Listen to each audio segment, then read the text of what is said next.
Hey everybody, I've just got a quick note for you before we get started. With February 17th deadline approaching, I think it's worth thinking about the blog, microblog, vlog, or podcast assignment. Make sure that you review the prompt in the syllabus, and of course, maybe you could post on the Discord if you have any questions about the prompt. Here it is, right there. Make sure also to pop into the new folder that I created. It's past student work, and it contains some examples that you could look at from past iterations of this course. Some of them technical writing, some of them writing in the business administrations, and one interdisciplinary course. But we have a good variety of things here, from this GitHub, which I think is pretty cool, to some really interesting podcasts as well. The production on this one is, I think, really good to take some cues from. Jack really went all out there. But there's some other sort of like creative website ideas that are, less sort of forward facing than those that you could look at as well. So be sure to review those.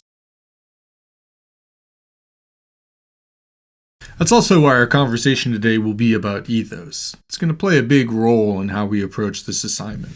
Ethos is the first stated of the three proofs or appeals. But like any classical term, our perception of ethos has shifted over time. In the past, the discussion of ethos included style, which I think is something we've grown wary of over time. If speech to us seems overly stylistic, maybe we're less likely to trust it now. The definition also wasn't reduced to just expertise or credibility, as it is now. I think that might be an oversimplification of the term. And then at one time, a big part of your credibility was simply being biologically male and having a land deed. And we decided that was dumb for many reasons. Over time, we become more cautious of arguments from the standpoint of authority, especially in political contexts. There's even talk about whether expertise matters much anymore in terms of public discourse. I mean, just look at these findings here. Nearly 2/3 of adults find it hard to tell what's true when elected officials speak. Maybe the only time you really hear the term now is in its colloquial use, when we say, that goes against their ethos.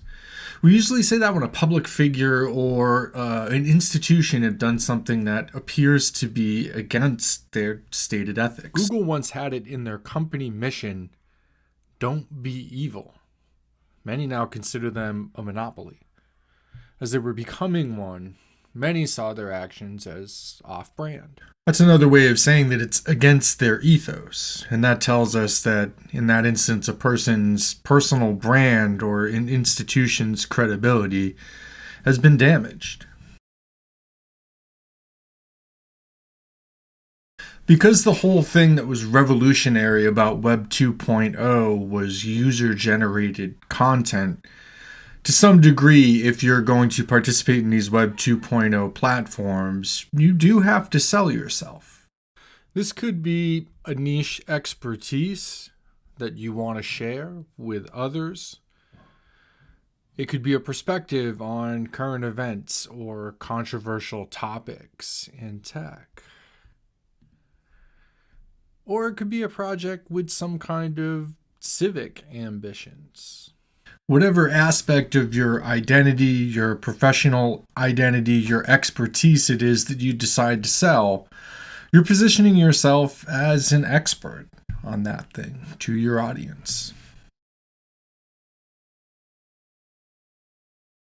What's my brand? What's my ethos? These are different ways, essentially, of asking the same question, right? Look at Dr. Joy's branding, the poet of code. The connection between her work, her activism, her art, and her writing, which is in part her presence on the web, is all centered around one unifying concept. And how audiences perceive us depends on how well we can convince them that we can teach them something about that concept that we choose to align our public brand around. Or even just maybe that we have something to say, or that something that we have to say can have an impact on the real world. Whatever your impetus may be, that's really up to you.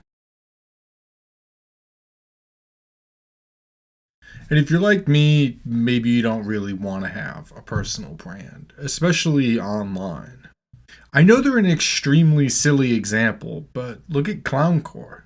Lewis and Sam are both serious musicians with serious chops, but Adult Swim wanted to put Clowncore on the air, not Lewis Cole or Sam Gendel. So if you're looking at this assignment, and you want to engage with concepts like humor or meme type content, anonymous branding might be the way to go.